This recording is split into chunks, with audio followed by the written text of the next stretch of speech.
Hello বন্ধুরা, আজকে তোমাদের সাথে শেয়ার করব কিভাবে অব্রো কিবোর্ড পিসিতে ইনস্টল করবে এবং ডাউনলোড করবে এবং তা ব্যবহার করবে।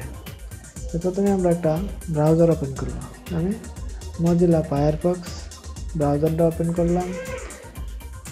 এখন এখানে সার্চ বারে আমরা লিখব অব্রো, AVR।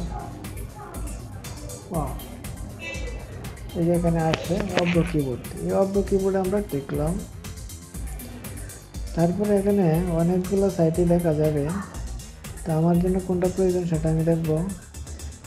নিচে স্ক্রল করে নিচে যাব, তারপরে দেখব যে download Avro keyboard pre latest version. তো যেটা প্রি লেটেস্ট ভার্সন সেটাতে আমরা ক্লিক করব।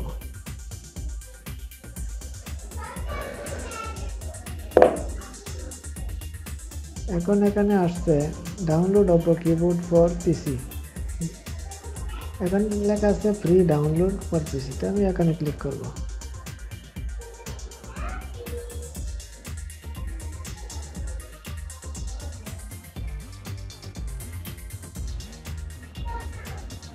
আমার অব্রো কিবোর্ডটি যে ডাউনলোড হয়ে যাচ্ছে, অব্রো কিবোর্ড আমার ডাউনলোড হয়ে গেছে।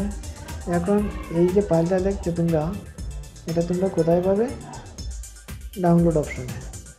তো কম্পিউটারে আমরা ডাউনলোড অপশনে যাব। ডাউনলোড, এই যে ডাউনলোড অপশন, এই যে set up Avro keyboard version দেওয়া আছে 5x6x0। তো এখানে আমরা ক্লিক করলাম। ক্লিক করার পর এই ফিচারটা আসবে। এখন আমরা এখানে আছে ইয়েস, এখানে নো। যেহেতু আমরা ইনস্টল করব তাই আমরা ইয়েস লিখব। তারপর নেক্সট করব। তারপর এখানে দুইটা আছে, আই অ্যাকসেপ্ট দ্য এগ্রিমেন্ট। যেহেতু আমরা এটা ইনস্টল করবো তাই আমরা উপরটা টিক মার্ক দিয়ে দিব, আই অ্যাকসেপ্ট দ্য এগ্রিমেন্ট। তারপরে আবার নেক্সট দিব, আবার নেক্সট, আবার নেক্সট। এখন ইনস্টল।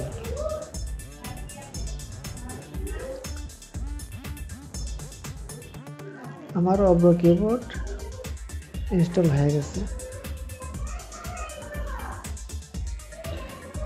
এই যে কম্পিউটারে আমার যে ফিচারটা এসে পড়ছে অব্রো কিবোর্ড। এটাকে রান করতে গেলে এটাকে ডাবল ক্লিক করব। ডাবল ক্লিক করলে আমার কম্পিউটার রান হয়ে যাবে। এই যে আমার অব্রো কিবোর্ড রান হয়ে গেছে। এখন এটা আমি ব্যবহার করতে পারবো, বিভিন্ন লেখালেখি আমি অব্রোতে লিখতে পারবো। তাহলে আজকে এ পর্যন্তই। আমার ভিডিওটা যদি কারো ভালো লাগে এবং একটু উপকৃত হও, তাহলে আমার চ্যানেলটা সাবস্ক্রাইব করে রাখবে। Thank you. আজকের জন্য ধন্যবাদ।